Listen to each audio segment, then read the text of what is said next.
Halo Pedikers. Hubungan antar negara biasanya diatur dalam organisasi yang dibentuk bersama. Negara kita bersama negara-negara Asia Tenggara lainnya membentuk organisasi yang bernama ASEAN. Selain itu, ada juga NATO yang saat ini ramai diperbincangkan akibat konflik antara Rusia dan Ukraina. Lantas bagaimana kita membandingkan kekuatan militer dari dua organisasi ini? Siapakah yang lebih unggul dari NATO versus ASEAN? Mari kita bongkar. NATO merupakan singkatan dari The North Atlantic Treaty Organization atau Pakta Pertahanan Atlantik Utara. NATO adalah sebuah organisasi aliansi militer antara banyak negara yang terdiri dari 2 negara di Amerika Utara, 27 negara Eropa, dan 1 negara Eurasia yang bertujuan untuk keamanan bersama. Aliansi ini telah berdiri sejak tahun 1949 sebagai bentuk dukungan terhadap Persetujuan Atlantik Utara yang ditandatangani di Washington DC 4 April 1949. NATO awalnya bertujuan untuk menekan pengaruh ideologi komunis dari Uni Soviet dan aliansinya pada era Perang Dingin. Sementara itu, ASEAN yang memiliki kepanjangan Association of Southeast Asian Nations adalah organisasi kawasan yang mewadahi kerjasama negara di Asia Tenggara. Jumlah negara-negara ASEAN saat ini ada 10 negara anggota. Organisasi ini dibentuk pada 8 Agustus 1967 di Bangkok, Thailand, melalui penandatanganan Deklarasi Bangkok. Filipina termasuk pendiri organisasi negara Asia Tenggara bersama Malaysia, Filipina, Singapura, dan Thailand. Kemudian negara-negara lain yang bergabung yaitu Brunei Darussalam, Vietnam, Laos, Myanmar, dan Kamboja. Sejarah mencatat, pada awalnya ASEAN dibentuk bertujuan untuk menggalang kerjasama antar negara anggota dalam rangka mempercepat pertumbuhan ekonomi, mendorong perdamaian dan stabilitas wilayah, serta membentuk kerjasama dalam berbagai bidang kepentingan bersama. Kalau dari umur, jelas NATO jauh lebih senior dibanding ASEAN.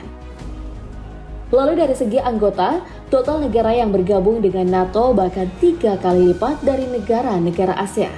Lantas apakah fakta ini berpengaruh dengan kekuatan militernya?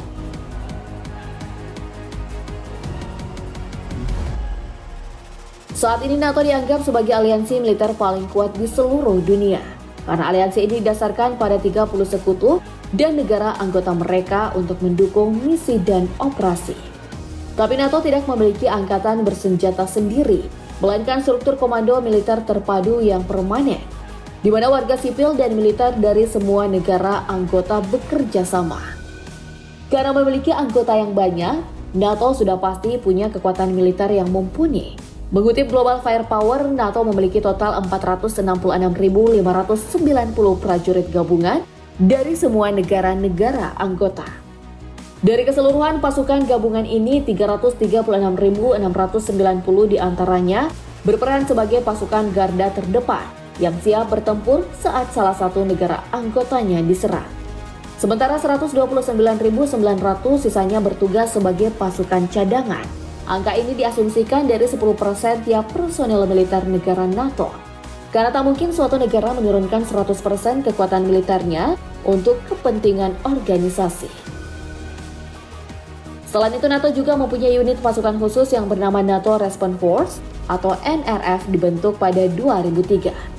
Pasukan khusus ini terdiri dari 40.000 personil dan mencakup 8.000 kontingen dengan kesiapan tinggi dengan pasukan udara, laut, dan operasi khusus. Lalu bagaimana dengan pasukan gabungan dari negara-negara ASEAN? Organisasi negara-negara Asia Tenggara ini sebenarnya bukan pasukan khusus. Jadi kita hanya menggabungkan jumlah personil militer dari tiap-tiap negara. Totalnya dari 10 negara anggota ASEAN, mereka memiliki personil militer yang siap diterjunkan sebanyak 349.800, yang terdiri dari 205.000 personil aktif serta 144.800 personil cadangan. Ternyata jumlah personil militer ASEAN mengalahkan jumlah personil militer NATO. Lalu bagaimana dengan perbandingan alutsistanya? Apakah ASEAN masih mampu unggul? Bagi kamu para penonton setia channel Bedangga, tentunya sudah tahu dong, Kalau di ASEAN itu, negara dengan kekuatan militer terkuatnya adalah negara kita. Salah satu alasannya adalah kita mempunyai sistem persenjataan atau alutsista yang canggih dan banyak. Namun alutsista yang kita punya saat ini belum sanggup untuk menandingi alutsista milik NATO. Tapi kalau seluruh alutsista anggota ASEAN juga disatukan, apakah kita mampu unggul lagi? Dari kekuatan darat, NATO mempunyai total 1.515 tank, 11.563 kendaraan tempur lapis baja, 578 artileri, serta 272 peluncur roket.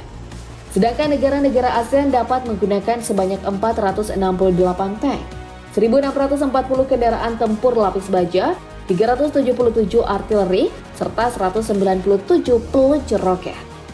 Ternyata dari segi kekuatan darat, jumlah alutsista milik NATO jauh lebih banyak dibandingkan ASEAN. Tapi mungkin kekuatan laut ASEAN dapat sebaliknya.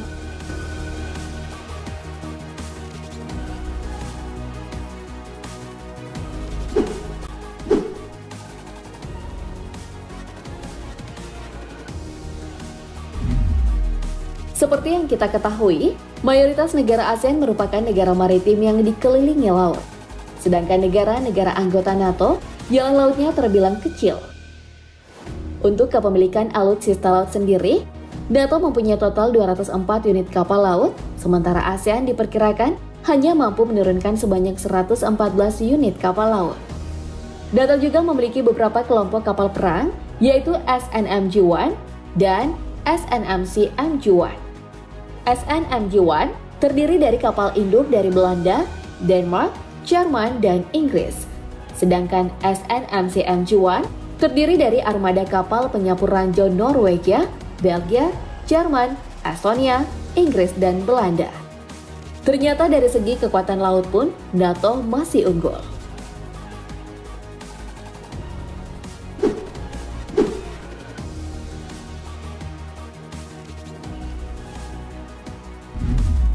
Dan yang terakhir kita akan melihat perbandingan kekuatan udara NATO versus ASEAN. Adanya Amerika Serikat sebagai anggota NATO memberikan pengaruh yang sangat besar dalam kepemilikan alutsista. Sejauh ini Amerika Serikat merupakan negara yang paling aktif mengirimkan persenjataan kepada negara-negara NATO yang sedang terlibat konflik. Berdasarkan situs Global Firepower secara keseluruhan, NATO memiliki 2074 unit pesawat yang terdiri dari 353 pesawat tempur, 105 pesawat serang, 101 pesawat misi khusus, 154 unit pesawat pengangkut personil, serta 136 helikopter tempur. Sedangkan negara-negara ASEAN secara keseluruhan dapat mengoperasikan sebanyak 2033 unit pesawat. Sampai di sini, terlihat jelas kekuatan militer NATO dan ASEAN memang jauh secara kuantitas ya.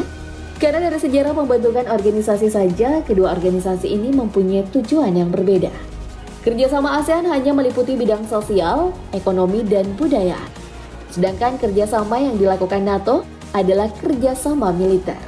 Mungkin ke depannya, ASEAN juga harus mempertimbangkan untuk memperkuat kerjasama di bidang militer dan pertahanan negara, melihat kondisi dunia pada saat ini yang semakin memanas.